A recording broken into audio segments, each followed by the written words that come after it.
সুপ্রিয় দর্শক বন্ধুরা, আসসালামু আলাইকুম। সবাই কেমন আছেন? আশা করছি যে যেখান থেকে দেখছেন অনেক অনেক ভালো আছেন। দর্শক বন্ধুরা, আজকের ভিডিওতে আমরা কথা বলবো বেনকো V90 এই ফোনটি নিয়ে। এই ফোনটি আমরা 10 থেকে 12 দিন যাবত রেগুলার ব্যবহার করেছি। ফোনটির ভালো মন্দ সবকিছু আজকে আপনাদের সাথে শেয়ার করার চেষ্টা করব। দেশের বাজারে এই ফোনটি দুইটি ভেরিয়েন্টে লঞ্চ হয়েছে, 4GB RAM 64GB ROM এবং 4GB RAM 128GB ROM। 4GB RAM 64GB ROM এর প্রাইস রাখা হয়েছে 10,699 টাকা এবং 4GB RAM 128GB ROM এর প্রাইস রাখা হয়েছে 11,699 টাকা। আর এরকম বাজেট সেগমেন্টে এই ফোনটি খুব দারুণ কিছু অফার করছে। যেমন এই ফোনে থাকছে 6.82 ইঞ্চির একটি বিশাল ডিসপ্লে, পাশাপাশি থাকছে 4GB RAM এবং আরও থাকছে 16 মেগাপিক্সেলের ট্রিপল রেয়ার ক্যামেরা। সো সবকিছু মিলিয়ে এরকম বাজেট সেগমেন্টে এই ফোনটি আসলে কেমন হবে, ফোনটি কি ভ্যালু ফর মানি হবে, এই সবগুলো বিষয় নিয়ে আজকের ভিডিওতে কথা বলবো। আর আপনারা যারা আমাদের চ্যানেলে নতুন এসেছেন তারা আমাদের চ্যানেলটি সাবস্ক্রাইব করে পাশেই থাকবেন, আর যারা অলরেডি সাবস্ক্রাইব করেছেন thank you so much. So চলুন শুরু করা যাক আজকের ভিডিও। প্রথমে যদি এই ফোনটির ডিজাইন এবং বিল্ড কোয়ালিটি নিয়ে কথা বলি, তাহলে এই ফোনটির ব্যাক সাইড এবং ফ্রেমে থাকছে প্লাস্টিক। তবে এই ফোনটি কিন্তু যথেষ্ট হ্যান্ডি, এক হাতে এই ফোনটি লং টাইম খুব ভালোভাবে ব্যবহার করতে পেরেছি। ব্যাক সাইডে থাকছে ট্রিপল রেয়ার ক্যামেরা, ঠিক তার একটু পাশে থাকছে ফিঙ্গারপ্রিন্ট সেন্সর, যা মোটামুটি ফাস্ট, তবে কিছুটা অ্যানিমেশন ডিলে থাকছে, যা এরকম বাজেট সেগমেন্টে ঠিকই আছে।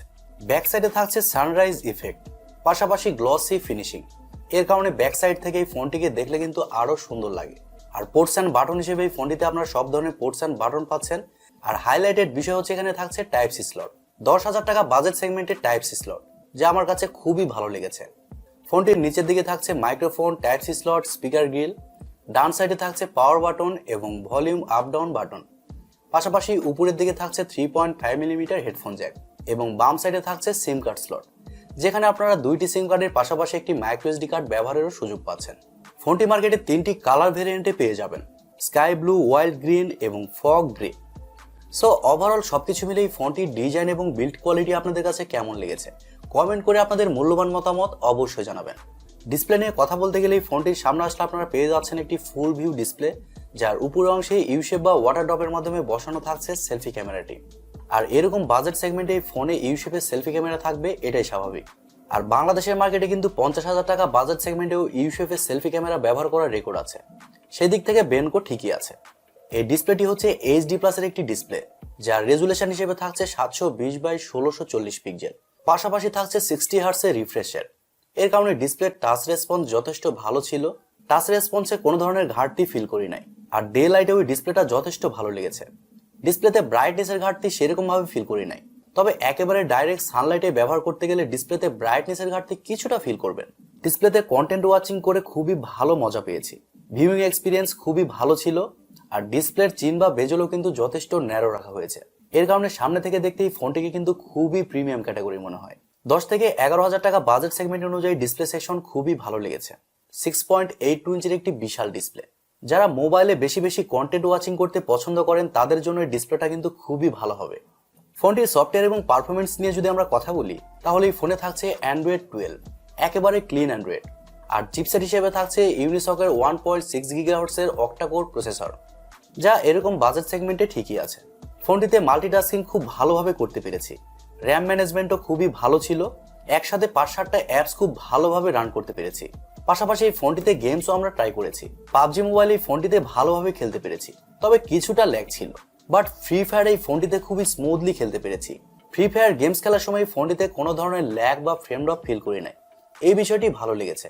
আপনারা যারা 10 থেকে 12,000 টাকা বাজেট সেগমেন্টে ফ্রি ফায়ার গেমস খেলার জন্য একটি ভালো ফোন নিতে চান, তাদের জন্য এই ফোনটি কিন্তু দারুণ হতে পারে। 4GB র্যামের পাশাপাশি এখানে 3GB ভার্চুয়াল র্যামও পেয়ে যাচ্ছেন, এর কারণে কিছুটা হেল্প অবশ্যই হবে। ক্যামেরা সেকশন নিয়ে কথা বলতে গেলে এই ফোনটির ব্যাক সাইডে থাকছে 16 মেগাপিক্সেলের ট্রিপল রেয়ার ক্যামেরা। আর বেনকো বলছে তারা এই ফোনটিতে সনির সেন্সর ব্যবহার করেছে। ক্যামেরাতে কিছু ক্ষেত্রে অবাক হয়েছি, লো লাইটে এই ফোনটিতে খুবই ভালোভাবে ফটোগ্রাফি করতে পেরেছি। আপনাদের সাথে এই ফোনটির ফটো স্যাম্পলগুলো শেয়ার করছি, প্লিজ কমেন্ট করে জানাবেন এই ফোনটির ফটো কোয়ালিটি আপনাদের কাছে কেমন লেগেছে।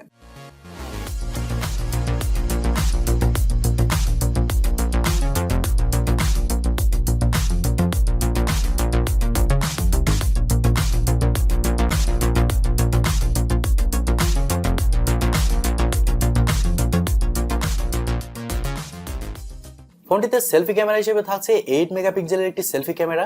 আর 10,000 টাকা বাজেট সেগমেন্টের ফোন হিসেবে সেলফি ক্যামেরার ফটো কোয়ালিটিও আমার কাছে খুবই ভালো লেগেছে। ক্যামেরার শাটার স্পিডও ভালো লেগেছে। ফোনটির ব্যাটারি এবং চার্জার নিয়ে কথা বলতে গেলে এই ফোনে থাকছে 5000 mAh এর একটি ব্যাটারি। আর চার্জার দিয়ে ফোনটিকে ফুল চার্জ করতে সময় লেগেছে 3.5 ঘন্টার মতো।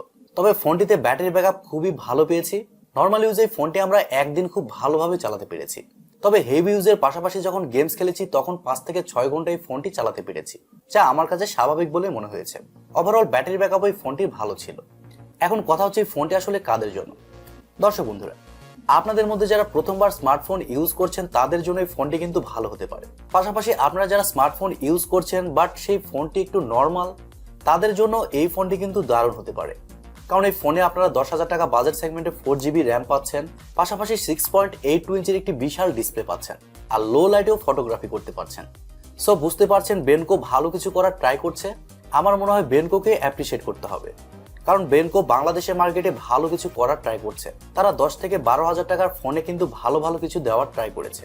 সো আমরা আশা করছি যারা এই ফোনটি ইউজ করবেন তারা এই ফোনটি থেকে ভালো এক্সপিরিয়েন্স পাবেন। আর বেনকো বাংলাদেশের মার্কেটে আগামীতেও ভালো ভালো কাজ করবে। আর আপনাদের মধ্যে যারা এই ফোনটি জিতে নিতে চান তারা যেতে পারেন বেনকোর অফিসিয়াল ফেসবুক পেজে। তারা কিন্তু এই ফোনটির উপরে গিভঅ্যাওয়ে রেখেছে, আপনারা পার্টিসিপেট করতে পারেন। সো দর্শক বন্ধুরা, এই ছিল আজকের ভিডিওটি আপনাদের কাছে কেমন লেগেছে কমেন্ট করে অবশ্যই জানাবেন। আর ভিডিওটি ভালো লেগে থাকলে ভিডিওতে একটি লাইক দিবেন।